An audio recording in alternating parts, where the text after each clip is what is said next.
Le président ukrainien a indiqué qu'il était prêt à rencontrer personnellement Vladimir Poutine en Turquie ce jeudi, des déclarations qui interviennent à l'issue d'un intense week-end diplomatique. Le PKK a annoncé sa décision de se dissoudre et de déposer les armes, ouvrant ainsi la voie à la fin de plus de 40 ans de conflit avec la Turquie. Les États-Unis se disent encouragés par les résultats obtenus après la clôture du 4e cycle de négociations sur le nucléaire iranien.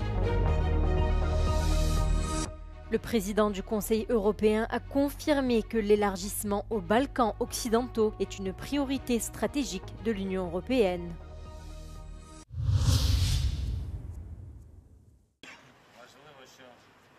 Des négociations directes entre la Russie et l'Ukraine, voire un sommet entre Poutine et Zelensky, pourrait-il avoir lieu dès cette semaine? C'est en tout cas ce qu'a annoncé le président ukrainien. Volodymyr Zelensky a indiqué qu'il attendrait Vladimir Poutine en Turquie ce jeudi, date à laquelle le président russe a proposé de débuter des négociations directes et sans conditions préalables entre Moscou et Kiev. Я буду в цей четвер, 15 травня, в Туреччині. І очікую на Путіна в Туреччині. Особисто. І сподіваюся, що Путін цього разу не шукатиме причин, чому він щось не може. Ми готові говорити, щоб закінчити війну. Четвер. Туреччина. Президент Трамп підтримав. Всі лідери підтримують. Ces déclarations interviennent à l'issue d'un week-end d'intenses manœuvres diplomatiques à l'initiative des Européens pour tenter de sortir de l'impasse des tractations indirectes menées jusqu'ici par les États-Unis. Donald Trump a pressé ce dimanche l'Ukraine et la Russie de se rencontrer pour négocier sans attendre un cessez-le-feu. Le Kremlin n'a pas encore répondu à cette proposition.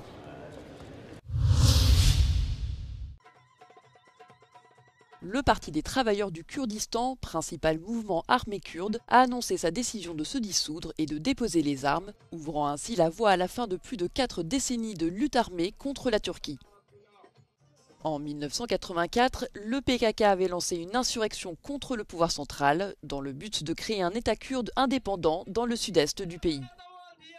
Le conflit s'est progressivement étendu au nord de l'Irak et de la Syrie, entraînant plusieurs interventions militaires turques dans ces régions.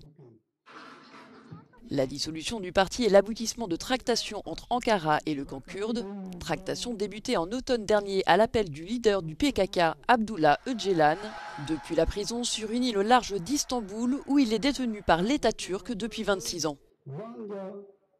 Si le PKK renonce à la création d'un État kurde, la reconnaissance du peuple kurde dans la constitution turque reste pour l'heure également en suspens. Le PKK estime cependant pouvoir porter ses revendications par des voies démocratiques et pacifiques.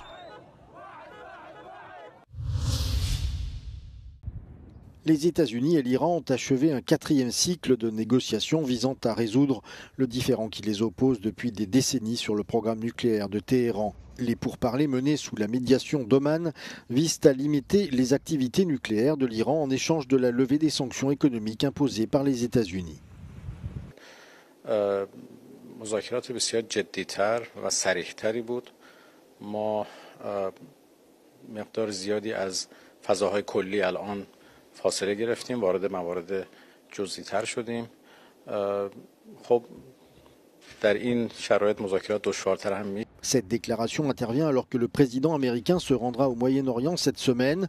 Depuis son retour à la Maison-Blanche, Donald Trump a haussé le ton vis-à-vis de l'Iran, exerçant une pression maximale, notamment sur son secteur pétrolier. Il a également menacé à plusieurs reprises d'avoir recours à des moyens militaires contre Téhéran si un accord n'était pas conclu. De son côté, l'Iran souhaiterait la levée des sanctions et la reconnaissance de son droit à l'énergie nucléaire à des fins pacifiques.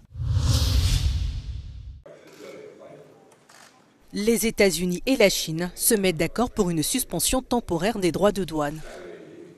À l'issue de pourparlers à Genève ce lundi, les deux pays ont signé un accord visant à désamorcer le différend commercial qui les opposait depuis quelques mois. Selon le secrétaire au Trésor américain, les deux parties aspirent à une collaboration plus équilibrée, sans pour autant atteindre un point de non-retour. The consensus from both delegations this weekend is neither side wants a decoupling. And what had occurred with these very high tariffs, as Ambassador Greer said, was the equivalent of an embargo and neither side wants that. We do want trade. We want more balanced trade, and I think that both sides are committed to achieving that. We would like to see China open to more U.S. goods. À partir du 14 mai, les États-Unis appliqueront 30% de droits de douane sur les produits chinois, tandis que les marchandises américaines exportées vers la Chine seront soumises à des droits de douane de 10%. De nouveaux tarifs qui seront appliqués pendant 90 jours dans un premier temps. Pour les analystes, cet apaisement des relations est un soulagement. L'accord temporaire s'avère même être plus avantageux que leurs prévisions. La hausse des tarifs douaniers ces derniers mois avait déjà commencé à avoir un impact sur le commerce bilatéral qui était estimé à 595 milliards d'euros l'année dernière. Si cette pause temporaire envoie un signal positif, cet accord ne marque pas la fin des tensions économiques sous-jacentes entre les États-Unis et la Chine.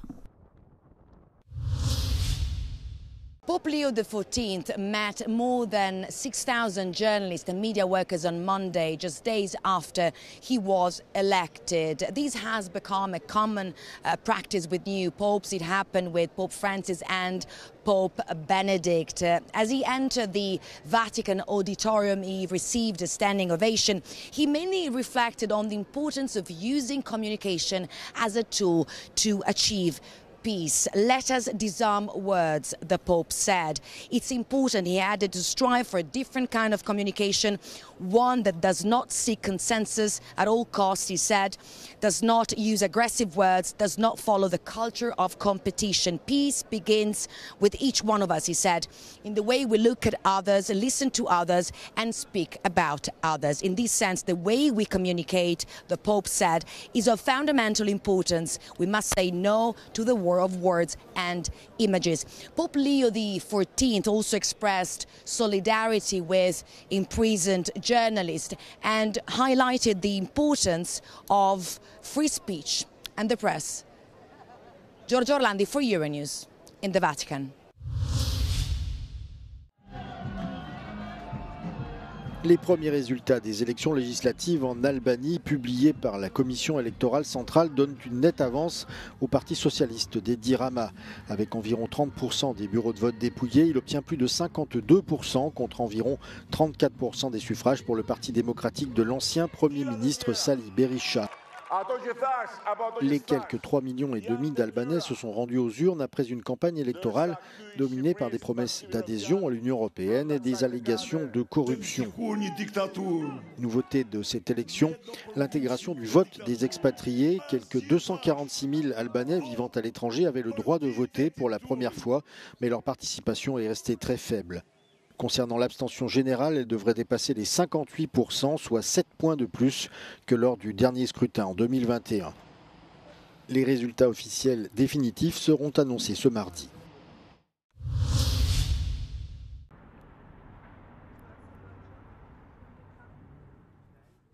Bonjour, Président. Bonjour, enchanté.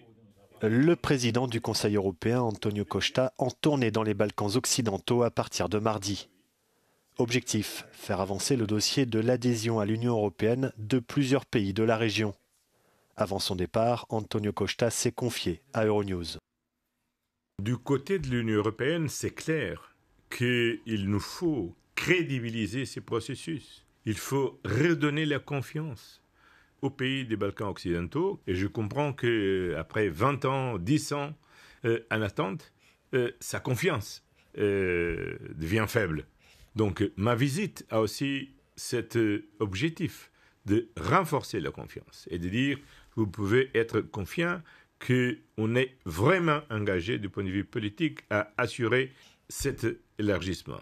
Et pour ça, il faut accomplir toute cette trajectoire des réformes intérieures.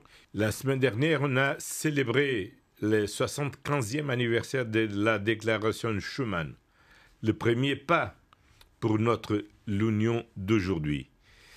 Et ce qui a bâti vraiment l'Union européenne, c'est la volonté de surmonter les blessures de l'histoire. Je comprends très bien le pont que vous construisez entre la déclaration Schuman et l'élargissement. Mais un des principaux pays qui ont posé leur candidature pour adhérer à l'Union européenne, la Serbie notamment.